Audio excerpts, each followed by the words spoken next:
العلم تاج ونبراس لصاحبه يرقى به سلم الأمجاد والرتب وإن خلا المرء من علم ومعرفة فما يفيد جمال الوجه واللقب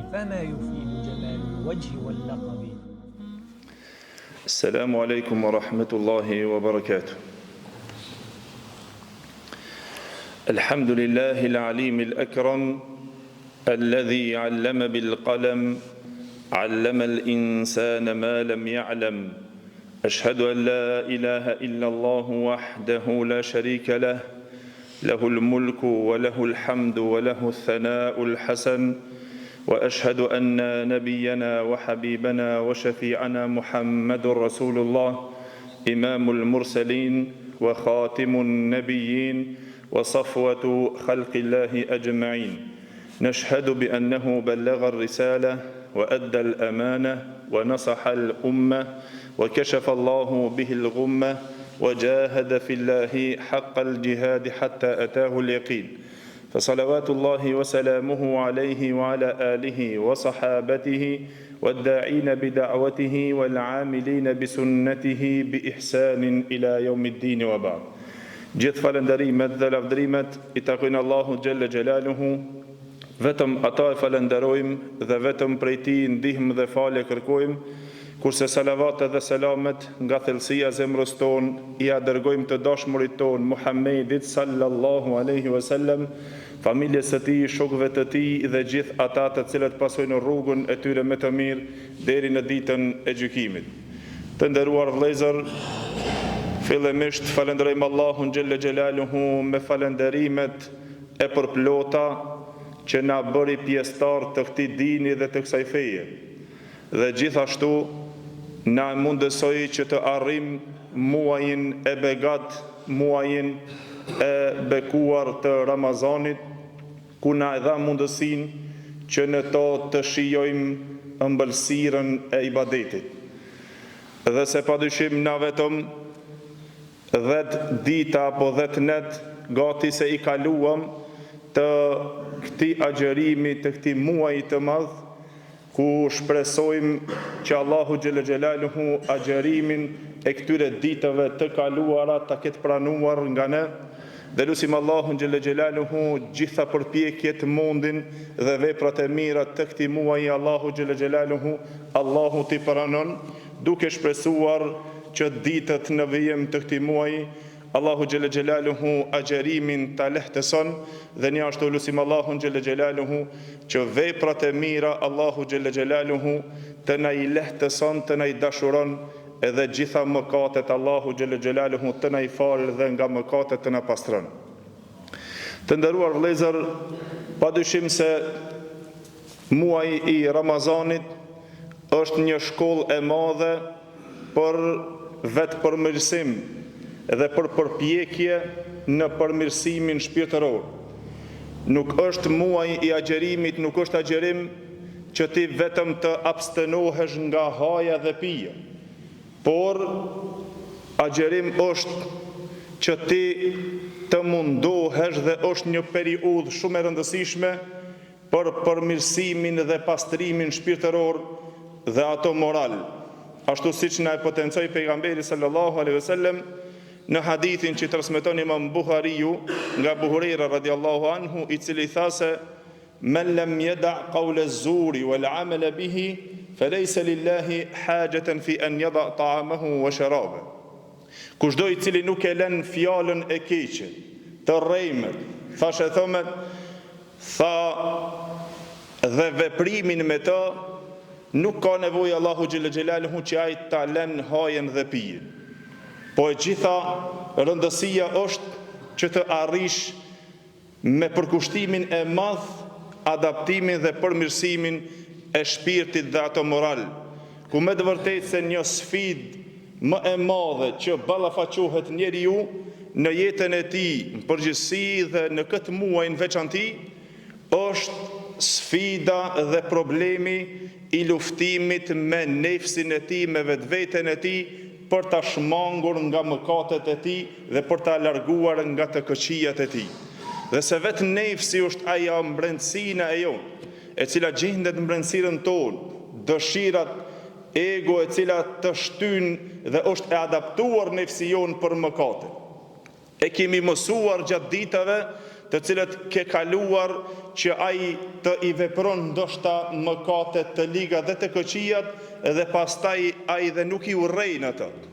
Edhe më në fund sfida më e vështirë është që ti pastaj ta largosh nefsin tënd nga të këqijat, e veçanërisht nga mëkatet e gjuhës, e cila me të vërtetë është problematike që të ishmangesh gjuhës dhe të ishmangesh mëkateve të gjuhës, ken ato si të thashe thomet, ken ato edhe problematikat të cilët janë me përgojimin, mëkatet në përgjithësi të cilët njeriu i bën me gjuhën e tij.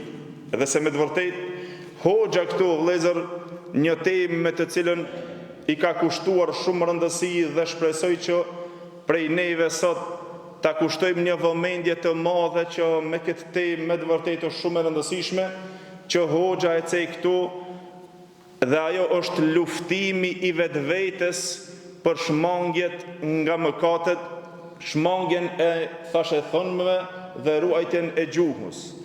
Me të vërtetë, subhanallahu, do të shohim në trajtimin e kësaj teme se çfarë burrash kanë qenë ata të cilët janë munduar që ta mësojnë vetveten e tyre që të shmangen të këqijave. Edhe se me të vërtetë e don një përpjekje të madhe dhe një mund të madh që ti të mundohesh ta luftosh vetveten tënde. Do një sakrifis të madhe nefsi që ti ta adaptosh për në rrugën Allahu Gjellë Gjelaluhu. Dhe se nefsi është ai i cili të shtin edhe ai dëshirat i ka merak dhe është i tillë që ai të nxit për në të këqija. Mos kishte qenë çështje e nefsit dhe mbrendës vetvetes tonë me të cilën na vuajmë për ta edukuar ato. Edhe se padyshim se muaji Ramazanit është periudha më e vlefshme, më e çmuar që ta jep këtë mundësi për ta përmirësuar vetveten tonë në këto. Dhe se hoxha e fillon o vëllezër këtë temë duke e sjellur ajetin Allahut xhalla xhelaluhu kështu duke thonë wajahidu fillahi haqqa jihadi. Edhe luftoni në rrugën e Allahut xhalla xhelaluhu me një luftim të vërtetë ashtu siç meriton të luftohet. Duke cekur dhe ajetin Allahut xhalla xhelaluhu se njeriu besimtarët e kanë për obligim që të i luftojnë armiqët të cilët i kanë më të afërt që ju kanoset nga jo muslimanët për te muslimanët. Mirë po, padyshim tha se njeriu në këtë dinë dhe në këtë fejë, me kornizat e shariatit të Allahut xhalla xhelaluhu duhet që të fillon me armikun të cilin e ka më të afërt. Armiku më i afërt i yni, tha është nefsi të cilin e kemi në mbrendësirën tonë.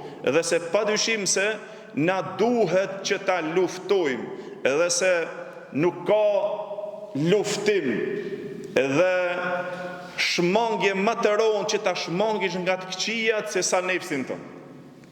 Për pjekra dhe sakrifis dhe mund më të madh që dëshiron është luftimi i nefsit tonë. Siç dhe pejgamberi sallallahu alaihi wasallam hadithin të cilën e transmeton Imam Ahmedi dhe Tirmidhiu nga Fudalet ibn Ubejd radhiyallahu anhu, i cili tha se ka thënë pejgamberi sallallahu alaihi wasallam al-mujahidu man jahada nafsahu fillahi azza wa jall.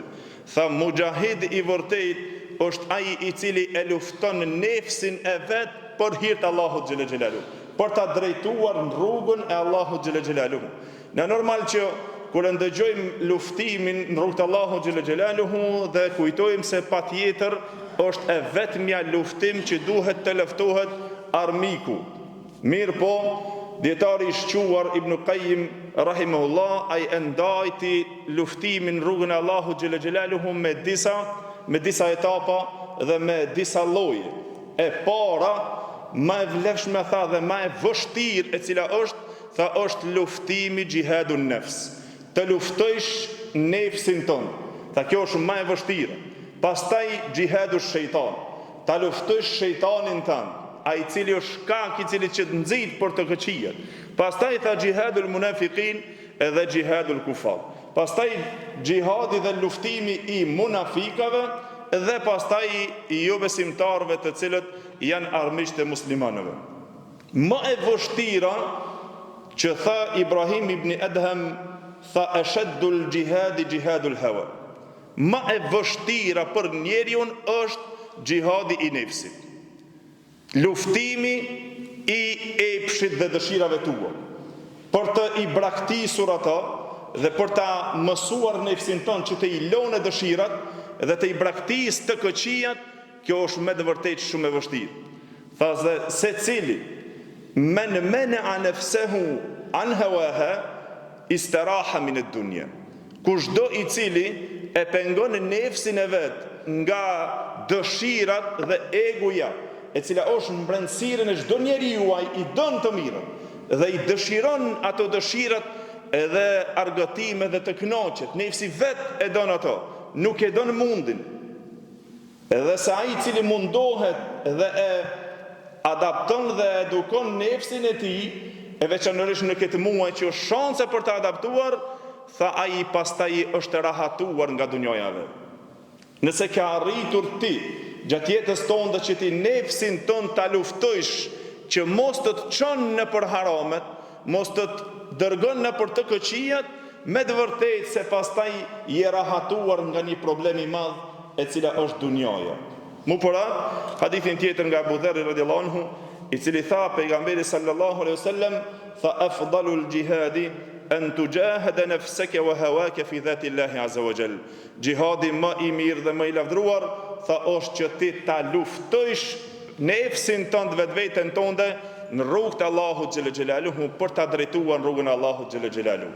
Ibn Rushd rahimullah tha fa kullu man atba'a nafsahu fi dhati Allah fa huwa mujahid.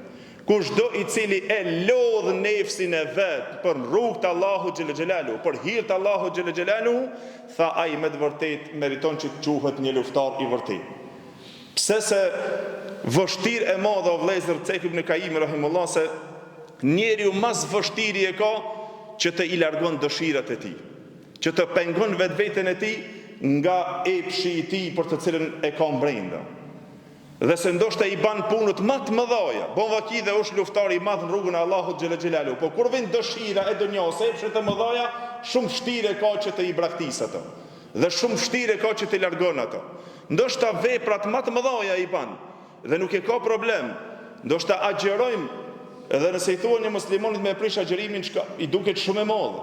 Mirë po nga ata të cilët janë shkak të prishjes dhe zbehjes së agjerimit, nefsin nuk e kemi të adaptuar që ta largojmë nga ajo.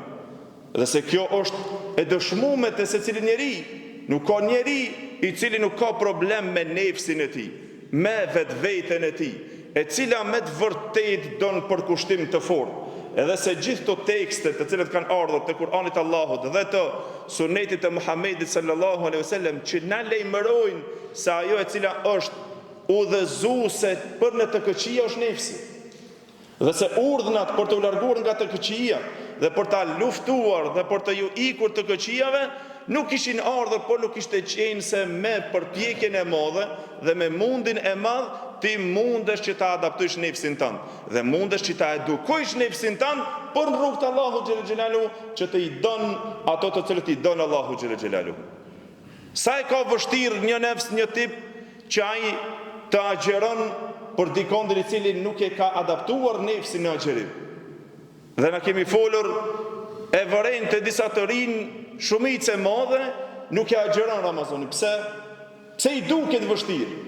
Cila e pengon ato që ai t'ja del kësaj çështje? Ndoshta e bën një vepër shumë më të rëndë, mirë po ta agjerimi ndalet. Kur ta shohësh për shkak një cigares, shkon e prish agjerimin. I ri i fuqishëm i mirë e shef rrugës së muslimanëve duke u hënë cigaren në gojë. Pse? Pse e bën? Nefsi mbrenda nuk e ka shtyp nefsin e vet, as që e ka luftuar për të Allahu xhel xhelalu, për të zbatuar urdhrin e Allahu xhel xhelalu. Nuk e mundon, nuk muju. Ai tjetri për shkak kafes. Unë nuk muj se unë kam ngarkesën e madhe. Shumë ngarkesë kam unë nëse nuk pi kafe, problemi ngatroj më mirë s'pe moj agjerimin. Po atë mirësi që Allahu xhel xhelalu ta ka dhëruar. Allahu është ai i cili ti ka mundsuar gjitha këto të mira. Ti një nefs tondin nuk mundesh me adaptu, që të shkojsh rrugës urdhnin e Allahut të zbatosh. E kjo është me të vërtetë e vështirë vëllezër. Për atë tha Ebu Hazim, tabiu i ndershëm Ebu Hazim al-Ashja'i, tha qatil hawak ashadda mimma tuqatil aduwak. Luftoje egon tënde, epshin tënde, dëshirën tënde, ma shumë dhe ma fortë se sa që e lufton armikun tënd. Se Allahu xhelle xhelalu dhe vetmet të cilët në Kur'an i ka fajsuar o vëllezër, ka thonë ara'ayta man ittakhadha ilahahu hawa, ai shef ata të cilët e kanë marrë epshin e tyre për Zot. Subhanallah. Me të kap epshi yt, nefsi yt, edhe me ta vendosur frenin, pastaj ai ty të dirigjon ku do naj. Po nuk i thoa nefsit stop këtu se këtu është haram, këtu është e keqe, këtu është e ndaluar. Ai nuk ndalë. Edhe nefsi i tillë nuk i ngjihet. Këto Allahu xhelle xhelaluhu e ka cilësuar kështu në Kur'an, kur tha inna an-nafsa la'ammaratun bis-su. Nefsi është vetë ai i cili të urdhnon për të keqe. Edhe se ta luftojsh ato, me të vërtetë dan një përpjekje të madhe, dhe dan një përkushtim dhe një mund shumë të madh. Edhe se po mos kishte qenë se nefsi si nefs, brendësia me të cilën na i kemi që ajo vazhdimisht është udhëzuesen për dhe urdhëruesen për të këqija, po mos kishte qenë kjo natyra, vetë natyrës të cilën Allahu xhelle xhelalu na ka krijuar neve që ajo të përmirësohet me luftim, me edukim, me adaptim, nuk do të kishin ardhur urdhnat për përmirësim. Edhe nuk do të na kishin ardhur urdhat, domethënë teksteve Kur'an dhe Sunnet, që të na urdhnojnë për ta përmirësuar vetveten tonë, për të larguar të këqijave. Nuk kishin ardhur. Por atë është e detyrshme për secilin musliman që ai nefsin e tij ta edukon dhe ai ta forcon në shmangje të këqijave, në shmangje të mëkateve. Për arsye se nëse nuk e adapton, është me të vërtetë ai i cili të fut në gjitha të këqijat. Çdo mëkat nëse e merr, e vërin se cili ke shkaku që çtini aty, egoja, dëshira e mbrëmshme që dëshiron shumë të arrish atë. Cili shkak shtin për me ra me një mëkat të cili është shumë i keq, për dëshira. Kur e bon atë mëkat, ato heka e dëshira, nuk të hek. Përsëri dikur apet shtohet një dëshirë tjetër. Dhe i përsëri tjetër dhe tjetër, nefsi kështu është i tillë. Kur ky ndalet, atëherë kur t'ja vendosish frenin e krijuesit që ai e ka kriju. Kornizat që Allahu xhelle xhelaluhu ti ka vendosur ata kufit. Tilke hududullah fala ta'tadu. Këto janë kufit e Allahu xhelle xhelaluhu, Allahu xhelle xhelaluhu tha mos i te kaloni atë. Mos u prek te kufinat e Allahut. Largoju, pastaj këtu e adopton ato. Po kur e ki vështirë, po nuk e paten një motivues brenda që ta edukon ato, atëherë probleme ki që ti ta ndalojsh ato. Për atë Allahu xhelle xhelaluhu e pru dhe e sjeli motivusin më të madh, e ky është muaji Ramazan, që ta adapton nefsin. Çka? Edhe atë që e ki halal, me hëngrona me pi, e më këno që mu dofru, Allahu xhelle xhelaluhu tha dhe këto ta urdhnoj ta ndalosh për një kohë caktuar. A ke mundësi me bë? Por Allahu xhelle xhelaluhu çish s'ka mundësi me bë. Nefsi lodhet, shpirti lodhet, fiziku lodhet, por e ban për hir të Allahut xhelle xhelaluhu. A kurse për ndryshe, po nuk e ban, me të vërtetë se bjen në gradën më të keqe, që Allahu xhelle xhelaluhu i cilësoi ndryshe. Në surën Furqan tha: "Inhum illa kal an'ami bal hum adallu sabila." Subhanallahu, tha ata janë sikur kafshët, bile dhe më të humbër rrugën se kafshët. Allahu na ruaj. Nëse shkon epshi, nëse e merr epshin dhe nefsin ton për udhëheqës tondin dhe ta bësh Zot, ku të thërë dëshira, aty shkon. Dhe ku të urdhënon ai ti ta veprosh, me të vërtetë se ta prish edhe dinjitetin tënd. A e ke parë në fillim, të gjithë e merr atë guximin e madh, fillim të Ramazanit, të muajit të Ramazanit, do agjërojmë, do folim taravia, do lexojmë Kur'an, do bëj dhikr e kështu. E nis të parandit, dhe dytën, tretën zbehet me njëherë. E fillon të parandet edhe sunetët në xhami, taravin në xhami, namazet në xhami. Xhamiat i kishin plot në namazet farze të cilët janë shpëtimi joni, e shef muslimanët një ditë, 2 ditë, 3 ditë. Çka thot me këto? Me këto na vetë të regojmë se na nuk dojmë atë përmirësuesin e shpirtit tonë dhe nefsit tonë. Su ne bajmë, su ne durojmë. Pse? Se nuk mundim ta mundojmë nefsin tonë. Se normal se të ngrihesh në mëngjes, pas syfyrit, kur je shumë i lodhët, e veçanërisht rinije që tanë natën shkon luën kanter në Ramazan, pse? Me lujt loja se ditën e agjerimit ta kap malesit, bert fjene deri në akşam. E pastaj fund Ramazanit, valla se ka ndi Ramazanin, ka qenë i le. Po normal që se ke ndi, po as aj nuk të ka ndi, as të ka shiju, as xhamiet nuk të kanë po. Vjen namazi taravis, kërkun musliman, agjeruës, vjen namazi taravis, ky në përvende i jot ibadetit. Allahu na ruaj. A nuk është turp për na si musliman që mos t'i tregojmë Allahu xhelalu vullnetari që na dëshirojmë, o Zot, që ti t'na falish? Pse zbehet nefsi e karon? Kur të vish në xhami, kur ta mundish, pastaj kur e shijon shijen, opa knoqesh. Pse pastaj knoqesh? Edhe shijon shijen e ibadetit. Se je munduar që ti ta luftojsh ato për në rrugt të Allahu xhelalu. Po e luftove, ai pastaj qetësohet. Po nuk e luftova, e mundon një herë. Vetë nefsi mbrenda dëshirën të cilën e ke mbrenda. Normal që ti nuk dëshiron, mirë po ai i cili është mbrenda, ai të shtin. Kur e bën një jetë me dalë sabah në xhami, ta bën, o berri, ku po shkon? Fise nesër këtë atë e keni 100 punë. Ber fli një herë po mosane. Pastaj e shef se ku po shkon. U kri sabaj kur çohet apet më i lodhur se sa që s'ka dalë në xhami. Problem. Del namazën e drekës, don punë, desa shkoj po jo sunetet i fali o farzin, jo sansunetin, jo kit jo atë, shumë punë i dol. Ma mirë shkoj biti si punët e kur të falen vet, falan dikundi vet, e fal shpejt edhe het për mirë. Nefsi e dën ato. Kur ta bish në xhami, atë shihen mrenda që Allahu e ka krijuar e ndëgjon mrenda. E shijon atë mbëlsi dhe pastaj e don ibaditin. Vjen taravi, shumë gjatë. Gjatë i duket dhe. Pse i duket gjatë? Se nefsi nuk don, ama me qëndru në kafe, me qëndru në një vend ku dëfrohet atje dhe s'ka aty hajr, përveç se dini gibet, dini përgojim që mund me bo, ta shosh dikonin, të folish për dikondin, e kështu me radhë, sidomos në kohën e akshamit. A i shofëmi njerëzit e donë. Muslimant, kur hanë iftar që a shpejt, kafet full. Shpejt me shku me pini kafe se s'kam pita në ditën s'jam mirë. Po ti nuk je mirë, po kjo që të shtin, qka është? A ki dëshirë, po? Atë kafen, a ki dëshirë për me adaptu, me relaksu shpirtin, këtë vetën tonë dhe fizikun tonë. Shpirtin tonë, me shka me relaksu? Kërkun, që kjo është luftimi i epshit. Se nuk e lufton epshin tanë, nefsin tanë që të vish të falish akshomin, shkopi kafe gjithat mirët i ki. Vish të falish namazin e taravis, gjithat mirët i ki. Ders për dit kemi në taravia, ditën e parë, 2, 3, nuk e din bile gjemoti sa kemi ders. Amon ders, amon këshilla, a fol për vepa. Bol bile dhe taravijet shumë gjatë, bol për të dërojmë.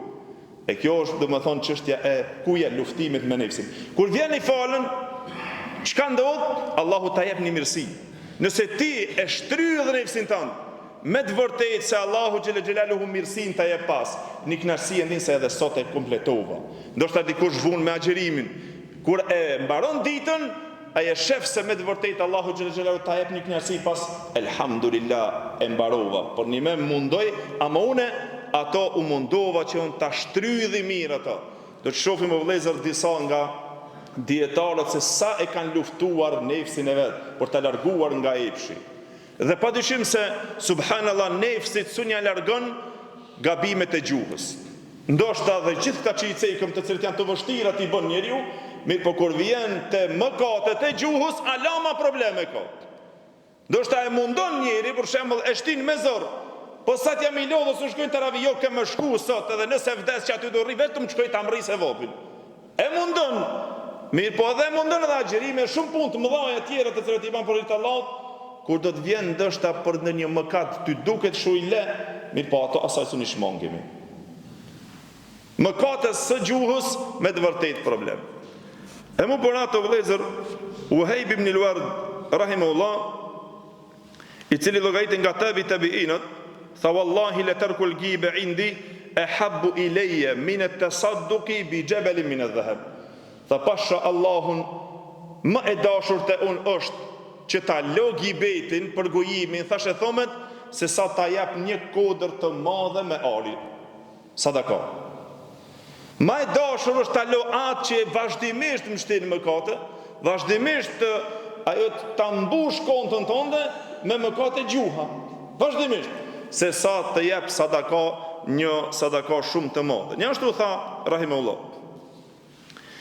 Lian ada al-ghiba ahabbu ilayya min an yakuna lid-dunya mundu khuliqat ila an tafna wa aj'aluha fi sabilillah. Tha që ta lë gibetin dhe përgojimin është më e dashur te unë se sa ta kem dunjajën komplet, botën pikur është krijuar deri në fund. Me ari ta jap për hir të Allahut xhel xhelalu, më e dashur është te unë se sa kit punë të madhe ta bëj vetëm ta lë gibetin. Edhe një tjetër e ceku, tha dhe më e dashur të unë është që ta ndaloj syrin tim nga shikimi në haram, se sa të kem dunjon edhe çka kanë ta me mirësi.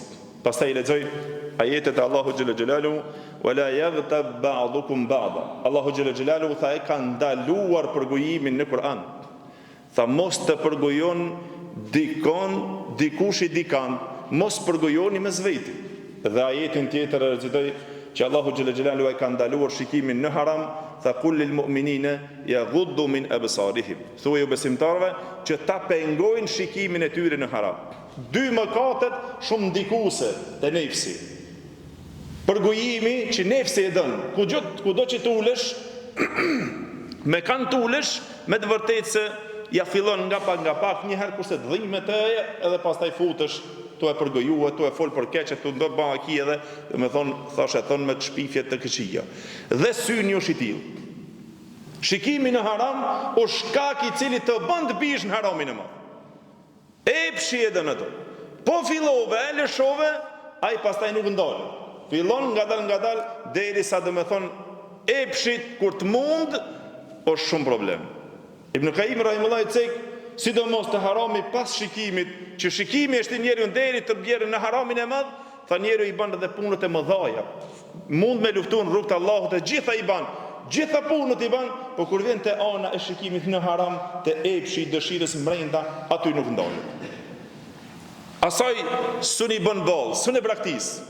Edhe se kjo është shumë e vështirë o vëllezër. Pra të njeriu mas shumti që duhet ta lufton dhe të jep përpjekje që të shmon këto dy mëkate të cilat janë me të vërtetë të dashuruara në epshin dhe në vetën tonë. Ajo është gjuha që ato ta korrigjojnë mirë edhe don një farë durimi të madh për ta shëruar.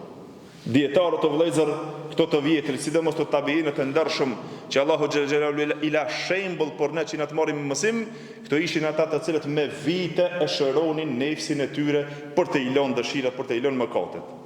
Para mendohe, Ali ibn Hamada tha për tabiiun e ndershëm, Abdullah ibn Abi Zakaria Dimashqi, tha alajtu samta amma la ya'nini 20 sana. Para mendohe, tha e kam shëruar heshtjen time, që ta shëroj gjuhën time, mos të fol aty ku nuk intereson 20 vite.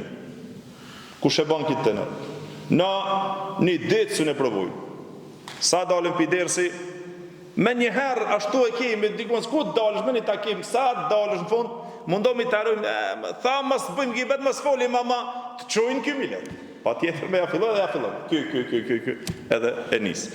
Por atë tha, subhanallah, tha 20 vite e kam shëruar heshtjen, që ta shëroj gjuhën time, mos të fol aty ku nuk më intereson, tha dhe nuk kam arritur të arri aty ku kam dashur. 20 vite dhe apet së ne ka arrit që ta shëron gjuhën. Subhanallah. Tha wa kana la yada yughtabu fi majlisihi ahad. Që ky burr, Abdullah ibn Zakaria, nuk e linte dikant në mejlisin e vet, në tubimin e vet, që ta përgojon dikant asnjëherë. Nëse fillonte me përgoju dikant, ju thonte kështu: in dhakartumullaha a'annakum wa in dhakartumun nasa taraknakum. Nëse ju e përmendni Allahun xhel xhelalu, ju ndihmojmë.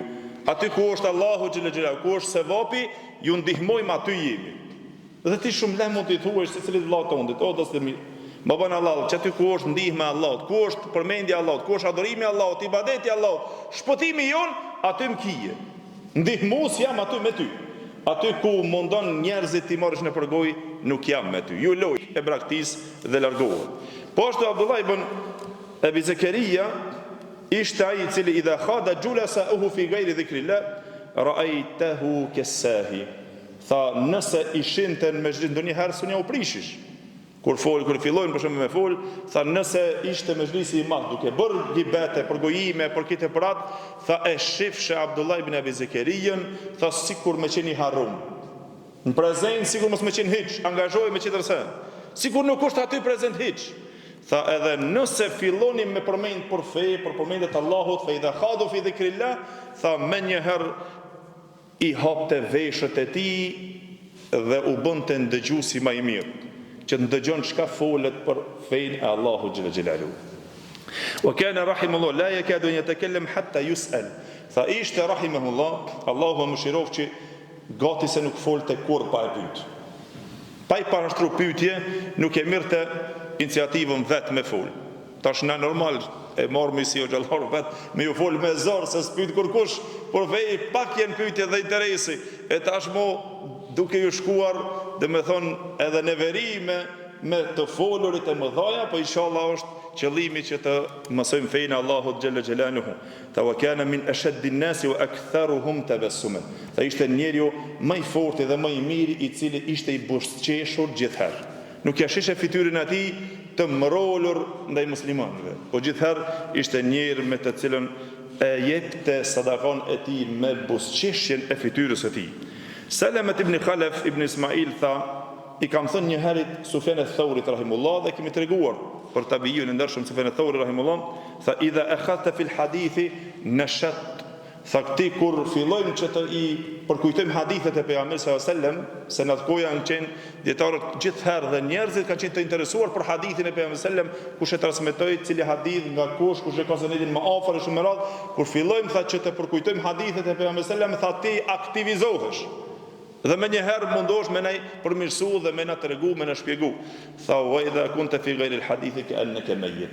Nëse e lëm përmendjen dhe të folurit jashtë fesë, jashtë hadithit Allahu xhalla xhelalu, tha sikur je i vdekur. Sikur nuk ndin tha hiç. Tha Sufjan al-Thawri rahimullah ju përgjigj kështu. Tha ama alimta anna al-kalama fitna. A nuk e ke kuptuar, a nuk e din se fjala është fitnë? Sot fol me një mezhlis, kur ta shofsh fjala jote, te tjetri, ta i tjetri, e ka plus edhe e kanë shtu. Nëse ti fol për hajr diçka për shembull, ndodh ndonjëherë që mund me fol për hajr ose për një dëm ose kështu me radh, kur mas një kohe ajo fjalë ka marr hovin te tjetri. Dhe prishja më e madhe në mesin e muslimanëve, bartja e fjalëve. Te ky te ai, ky fol, ky foli për këtë, ky foli për atë, pse prishën zemrat? Se ky ka fol, ky tjetri ka shpif, në fakt kur ta shohësh o shumë send i thjesht ajo. Dhe o shumë pak për shembull të folur që ka fol as qëllimin se ka pas për të keq, po bartja është aq shumë e vështirë. Por ata Sufjan al-Thawri mullah tha, a nuk e kuptuat, a nuk e ditë se fjala me të vërtetë është fitnë në vetin. Por atë Mualla tha al-Muwarriq al-Ijli, tabiu i ndershëm i Basrës, tha subhanallah, një çështje që e kam emrun ana fi talabihi mundhu kadha wa kadha sana. Subhanallah, është një çështje me të cilën unë jam në kërkesën e saj që kaq vite. Tha lam aqdir alayh wa lastu bitarikin talabahu abada. Tha Allah nuk e kam arritur që sa vite e kërkoj. Subhanallah, al-Muwarriq al-Ijli, tabiu i ndershëm i Basrës, duke kërkuar një çështje me vite të mëdha, thotë s'unë kam gjetë, ende s'unë gjej. Dhe tha nuk e lë asnjëherë ato pa e kërkuar, vazhdimisht do të mundohem. Edhe ju drejtuan të pranishëm e thanë, wa ma huwa ya Abul Mu'tamir, tha al-kaffu amma la ya'nini. Tha të përbuzi dhe të përmbaj veten nga ajo e cila nuk më intereson. Allah nuk kam harritur që ta shëroj vetveten time. Me vite jam të e kërku që ta ndali, ta pengoj veten aty kus më intereson mos përzina, edhe përsërisun e kam gjitë. Po nuk e lo dhe vazhdimisht do të mundohë. Me vite, subhanallah, e ka shëruar nefsin e vetë. Problemin më të madh na e kemi për zgjidhja aty ku s'na intereson. Kur nuk merremi me atë që neve na intereson. Si ta përsëriti Kur'anin, si të bëj ibadet, si të merrem me vetveten, jo me tjetrin. A po filanin ku shkoj? A po tjetrin pse shkoj? Pse e boni? Pse kështu? Kjo është me të vërtetë shumë e vështirë. Muhammed ibn al-Munkadir, vëllezër, kjo është tabiu i ndershëm me të cilën e keni ndëgjuar shumë, që nga ky rrjedhin ato burimet e ndriçuara të vetë veprave të tij, të cilët i ka bërë dhe këshillat e mëdha të tij, e tha një fjalë kështu: "Tha ka battu nafsi 40 sana hatta istaqamt." Subhanallah, tha e kam kuruar nefsin tem 40 vite derisa u drejtua. Kush o ky Muhammed ibn al-Munkadir? Subhanallah, e kam shtry dhe kam mundu nefsin tem 40 vite, 40 vite tu e mundu derisa u drejtu. A na meni natë Ramazanit dojmë që ta qenë deri në fund. Nuk shkon. Këto që ushtrojnë apo këto sportit të e din, për me arrit me nga prej këtu deri me një vend caktum, a mund me nga ai i cili ka nga për ditë, barës me atë ky kurs ka nga sot del me ec dhe me dal me shku për shembull deri në mal në vodhën e tena për shembull. Ky që ka ec për ditë, ky del deri atje se ka problem, pse? E ka adaptuar trupin e vet. E ka ushtru trupin e vet, se ka problem. A mund me ec me kit ai i cili është i njëjti që s'ka ec një vit për shembull barës me to, s'ka mundësi, bjen me njëherë. Dhe na me njëherë marrim ndezje, taravin e parë, taravia dytë, e treta u krit. Bile i falën e 2 recat, se dive m'duket me sunneshti atë tetat ndalen, se a di mos ta prishi sërit, ma është qëllimi i nefsit. Nuk i ki qëllimin se ti të ibadetit. Nefsi nuk dën ibadet. Unë me sunete ka modest. E le vitrin e le atëse, unë do shkoj të shtëpia ti se di se sa ibadetin e bëj të shtëpia. O da shamir nëse jemi që i bëjmë ibadet të shtëpia, edhe te xhamia jemi të parë. Kështu kanë qenë në këto burrat të cilët nga këto rrjedhin këto far perlat e ndritura. Me të vërtetë. Por atë subhanallah, Muhammed ibn al-Munkadir tha e kam shkuruar dhe kam shëruar nefsin tëm 40 vite derisa ai u përqendrua ashtu sikur që është. Por atë Jafar ibn Burqan tha më ka arritur lajmi se për Yunus ibn Ubayd, tabiiu i ndershëm i Basrës Yunus ibn Ubayd, se ai me të vërtetë kishte vlerë të madhe edhe përmirësim në trupin e tij. Dhe keni ndëgjuar për Yunus ibn Ubaydin se sa ka qenë burr i madh subhanallahu, që me të vërtetë njerëzit shembull kanë marrë nga vlera virtytet që i ka pas dhe përmirësimin e nefsit të vet. Thotë dhe kam pas dëshirë t'ia shkruaj një letër që të marr mësim ta pyeti si arritet ti këtë çështjen tënde që ti të qëndrosh në rrugën e Allahut xhela xhelalu ashtu. Mos të intereson nefsi atje këtu. Tha si arritet ta përqendrosh vetveten tënde dhe nefsin tënd. Tha i kam shkruar letër dhe e kam dërguar. Kur i shkoi letra Yunus ibn Ubayd tha e kishte kthyer letrën duke ia shkruar kështu. Tha më ka ardhur letra yte duke më pyetur për vetveten time. Bima ana alej, në atë që unë jam dhe gjendem, tha fa ukhbiruka anni aradtu ala nafsi an tuhibba lin-nasi ma tuhibbu laha wa takrahu lahum ma takrahu laha fa idha hiya min dhaka ba'ida. Tha ja kam propozuar nefsit të. Por atë që ti je duke më pyet, se në çështjen që jam, në gjendjen që jam, se si ku më arrit, tha e kam bërë një çështje shumë të madhe, jam munduar se si të arrit deri te ky vend. Tha ja kam propozuar nefsit tëm që ta don për njerëzit atë që e don për vete. Dhe ta urren për njerëzit atë që e urren për vete. Ta don për muslimanët atë që e don për vete, ta urren atë që e urren për vete. Tha kur e gjeta nefsin tëm prej kësaj pike ishte shumë e largët. Shumë e largët. Ka njerëz të cilët janë me nefs të prishur që vetëm për vetveten e vet intereson për kërkam. Gjitha domet nëse i bën. Tha kur e gjeta nefsin tëm, me të vërtetë e gjeta shumë i largët ishte nga ajo që ta don dhe për musliman atë që don për vete. Ta urrejnë për njerëzit atë që urrejnë për vete. Pastaj thotë provova tjetrën opsion. Thumma aradtu alaiha marratan ukhra tark dhikrihim illa min khair. Kur e pash që nefsi jem nuk ishte në atë pikën që ta don për njerëzit atë që don për vete dhe ta urrejnë atë që urrejnë për vete, ja dhash opsionin e dytë që mos të i përmend ata vetëm se për hajër.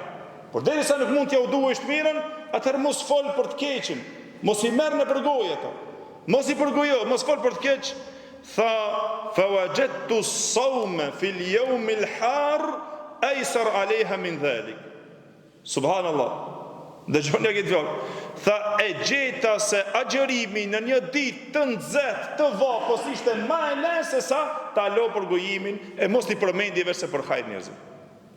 Tha kjo është halli jem o vllai jem, dhe kështu ja për çollëleti. Tha kjo është opsioni. E mundova që ti dora për njerëzit ta që të mbrovete problem. Tha pastaj javnova opsionin tjetër, kushtin tjetër të propozimit që unë ja dhurova atij mundësinë që ti mos t'i përmendish kur përmende njerëzit vetë për hajër muslimanët. Tha e gjeta që ma le ta agjerojnë ditën ma të nxehtë, mund me agjeru, ama gibetin për gojimin së në le. Edhe se kjo është, subhanallah, me të vërtetë e vështirë. Dhe shumë dietar të tjerë të cilët e kanë treguar këtë çështje, sidomos nga burrat e mëdhenj. Tha Ibn Wahbi është një pasues i mëdhëvit të Imam Malikut që e ka ndjekur hoxhën Imam Malikun. Tha nadhartu anni kullama iktabtu insanan an asuma yawman fa ajhadani. Para menua, subhanallah, dietarët se si janë munduar burrat e drejt të cilët i ngriti Allahu xhela xhelalu. Si e ka luftuar nefsin e vet. Tha e pa ta bër zotrim, është betuar, ka lidh beslidhje me Allahun xhela xhelalu që unë sa herë që ta përgojoj dikondin ta mbaj ka një ditë agjerim. Sa herë që të përgojoj dikand të mbaj agjerim. Tha fa ajhadani, më lodhi më raskapiti agjerimi së në ndarshna gibeti. Përgojimin së në ndarshna. Muno u shkepa për dhe të agjeru duke i shkruajtur ditët edhe në fund apet problem. Tha pastaj ndryshova opsionin tjetër. Si ta shëron nefsin e vetë, si ta braktis të këqije dhe mëkatin. Tha fe kuntu aktabu asum. فنويت كلما اغتبت انسانا ان اتصدق بدرهم فمن حب الدرهم تركت الغيبه. Kjo e gjeti loçin. Tha pastaj ndrova opsionin, tha e bona sa herë që e përgojojsh në dikant ta jep ka një dirhem sadaka. E kur erdhi çështja e pasurisë, tha pi dashurisë pasurisë e lash gibetin. Kur filloi xhepit më të mshterret, këto problem. Ma mirë mas foli se duhet me pagu. Ma mirë mas djega shërujmë se do të me pagu, apo. Ma mirë të runa. Ma mirë mos vozit, kur i gran kjerët, apo. Si të gra shpejt e ha dënimin, a i ma mirë e si normal sa ta të pagu i dënim. Kur është çështja e dinarit, është pak më problem. E për atë tha ky, u mundova me agjerim, me adhurim, subhanallah, su në ndala. A kurse kër e kthejeva të ana e parës, tha duke paguitur me të hollat, tha për dashurin e dirhemit, tha e lash gibeti. Një ashtu, Muhammad ibn Wasi tha i thash Malik ibn Dinarit, ja Aba Yahya, hifdhu l-lisani ashaddu ala an-nasi min hifdhi ad-dinari wad-dirham. Tha i thash, a me të vërtet se ruajtja e gjuhës është aq shumë e vështirë, ma e vështirë se sa ta ruajsh dinarin dhe dirhemin, me të vërtet shumë ma e vështirë. Shumë e rëndë që ti ta ruajsh gjuhën tënde. Kharejet ibn Mus'ab tha e kam shoqëruar Abdullah ibn Aunin, dhe kemi cekur kitabin ndeshëm Abdullah ibn Aunin se çfarë burri i madh, kur tham që kur e kanë pyetur Abdullah ibn Mubarakun se çka e ka ngritur atë në atë nivelin që është, tha se ai e ka ruajtur gjuhën e vet, edhe për mirësimin e nefsit të vet. Tha e kam shoqëruar Abdullah ibn Aunin 12 vite, fama ra'aytuhu takallama bi kalimatin katabaha alayhi al-kiram al-katibin. Tha e kam shoqëruar 12 vite, subhanallah, nuk kam pa ndonjë fjalë nga ai të del që duhet me shkruaj kundër atij ato melaqet e ndershme që i shkruajnë domethënë për ciellet e robëve.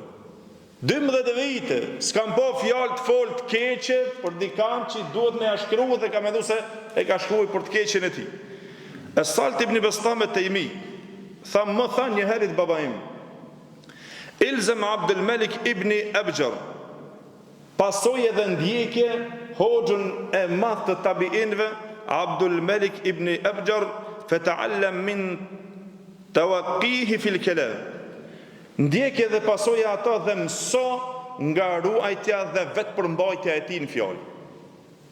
Nëse dëshiron njeri i cili është i vetë përmbajtur në fjalë dhe nuk e lëshon veten e vet dhe i ruhet gibetit, tha shkote Abdul Malik ibn Abjar dhe pasova këtë njeri do ta shohësh.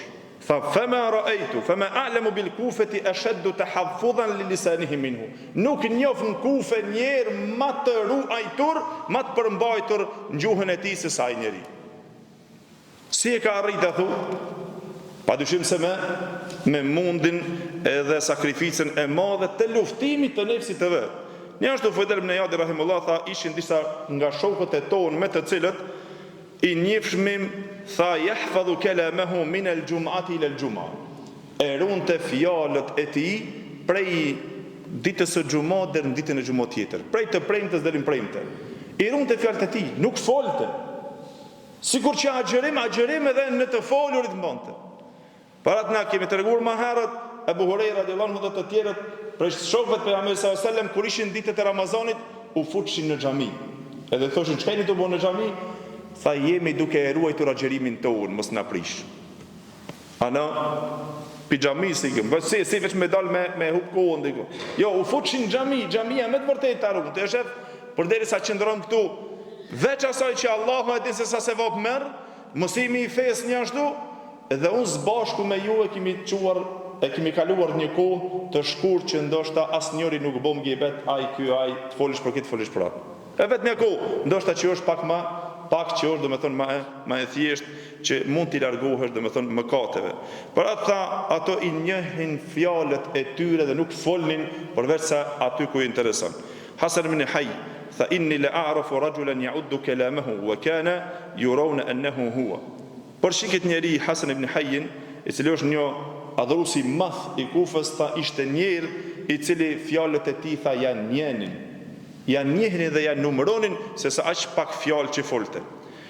Por atë Ebu Ejub es-Sakhtejani, Bishr ibn Mansur tha, kur kishte Ebu Ejub es-Sakhtejani një herë të tullovit të muhabetin, edhe kur filloi biseda te ai duke folur secili, duke folur ky për jetën e vet, ai tjetri për jetën e vet, ja ku mbo këtij ashtu, ja ku mbo ashtu, tha, ju drejtua ky.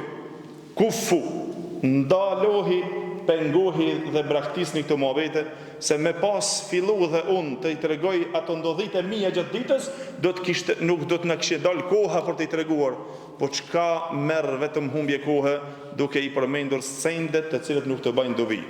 Pra tha, wa ma takallama Rabi ibn Khuthejm bi kalami dunya 20 sene. Mbaja mend Rabi ibn Khuthejmi, të viju ndershëm, burri i madh, tha, nuk ka folur me fjalë të dënjas 20 vite. Nuk i ka interesuar çështja e dënjas. I ka interesuar çështja e ahiretit. Vetveten e vet ku e ka marrë në llogari. Wa kana idha asbaha wada'a dawatan wa qirtasan wa qalama. Manja mend që këtë vëllezër që Rabi ibn Khuthejmi e bonte këtë detyrë për vetveten e vet. E mirëte përpara që kanë qenë ato mjetet me ngjyrë, me bojë, me ato pendlat, të cilët i kanë vënë për me shkru, dhe e mirëte një fletë. Dhe pastaj ky me ato e llogaritë vetveten e vet. Tha, fa kullama takallama bihi katab. Sa herë që folte diçka, dini gibet ose dini diçka, ai e shkruante në fletorin e vet. Ku e bora filan mëkatin, ku e bora filan gjunohin, filan të keqen ku fola, ku e bona e shkruante në fletën e vet. Tha, thumme yuhasibu nafsahu 'inda al-masa. Pastaj e llogaritte vetveten e tij në mbrëmjen e akşam. E merrte fletën dhe shikonte. Filan mëkatin pse e fole, filan fjalën pse e fole, ku e fole, ja bonte kët llogaritje me thon vetvetes vet. Kush Rabi ibn Khuthejmi. E pastaj arrin deri te na puna e tij që na të marrmi mësim. Rajulun tha, i tha një njeri një herët Hatim el-Asam, çfarë dëshire kje, çfarë shpresë ki në dunja? Me na pyet neve me një herë shpresën e dunjas apo? Çfarë dëshire ki? Valla kam qef ta kem një shtëpi të mirë, një kert fort, parë kështu, biznes ajo kjo, me një herë e sellim, jo dëshirën se valla kam qef ti jem shumë më i lartë në ibadet. Ose kam xhenetin Allah ta fitoj se gjatë për çata Allahu na ka sjellë këtë dunjë. Si çpotojmë? Shikojë se Hatim el-Asam dëshira më e madhe e tij, tha, çka don? Tha, inni ashtahi afiyat al-yawmi kullaha ila al-layl. Unë një dëshirë, tha, e kam që të mund të arrij gjatë jetës time një ditë ta kem të pastër prej mëngjesit deri në mbrëmje, pa mëkate. Para me nuhë, subhanallah. Me na marr neve kështu në pyetje na personal, pe marr për vete dhe për secili. Me thon, prej sotit, a ka dini ditë gjatë këtij viti që të ka shkuar komplet dita prej mëngjesit deri në mbrëmje pa mëkate? Valla vështirë. Vështirë për veten që të tham se filan ditën me të vërtetë komplet e kam të pastruar ditën pa mëkate. Dhe një ashtu o vëllezër, na tregon Kadi Abu Bekr dhe me këta e mbarojmë, që mendoj se na duhet takimi që këtë cilësi. Nëse e bojmë, inshallah me lejnë Allahu xhelle xhelaluhu, nefsin ton mendoj se e adaptojmë. Tha duke treguar për disa nga hoxhallarët e vet të cilët i patë shoqëruar, se njëri prej tyre ishte i cili e merrte një tenxhere të tij apo një enë, edhe sa herë që ai bonte mëkate, bonte gabime, e vendoste në to, ose e kundërta, sa herë që ai e kalonte dita pa mëkate, ditë e pastër, ai e futte në to nga një kokër arre në to. E mbante tenxherën e tij, kavanozën e tij dhe e mbyllte. Një ditë që i kalonte gjatë jetës së tij e pastër pa mëkate, pas një gabim, e futte një kokër të arrës në to. Edhe pastaj tha kështu vepronte gjatë periudhës së jetës së tij. E kur e pyetnin sa vite i ki, thonte prit veç pak. Shkonte e çelte tenxherën e tij, kavanozën e tij dhe e hapte derën dhe i njente kokrat e arrës. 1, 2, 3, 4, 5, që sa jetë kam. Ato ditët me mëkate nuk i llogaritë të jetës vet. Subhanallah. Ana, a thuhet me bo me i futur këto kokrat e arrës me një vend, sa kokra arrë do të mundim që të fusim gjatë jetës tonë. Ditë që e ka shpëtuar pa mëkate, në të toka që në vështirë, po të na, edhe mundësinë e kemi o vëllezër që në të i lajmë mëkate tona në këtë muaj. Parat, lusim Allahun xhelle xhelaluhu që Allahu dhul xhelal të na e adapton nefsin ton që ta don ahiretin. Allahu të na mundson që ta shërojmë, e veçanërisht në këtë muaj Allahu xhelle xhelaluhu na mundës soft që na sa më shumë ibadet të bëjmë dhe ta mundojmë ta kurojmë nefsin ton për ta dashur rrugën e Allahu xhelle xhelaluhu dhe të ishmangemi mëkateve të këqijave, përgojimeve kështu me radhë. Allahu ju shpërbleft që bot sabër dhe durim dhe ndëgjuat, e inshallah këto fjalë janë të dobishme më së pari për veten time dhe për gjithë ju, e inshallah vazhdojmë pra me temën tjetër të hoxhës në të diellën e ardhshme me lejen Allahu xhelle xhelalu. Allahu ju nderoft, Allahu ju shpërbleft. Wa qulu qawli hadha astaghfirullahi li wa lakum walhamdulillahi rabbil alamin. E inshallah nuk jau kam zgjat.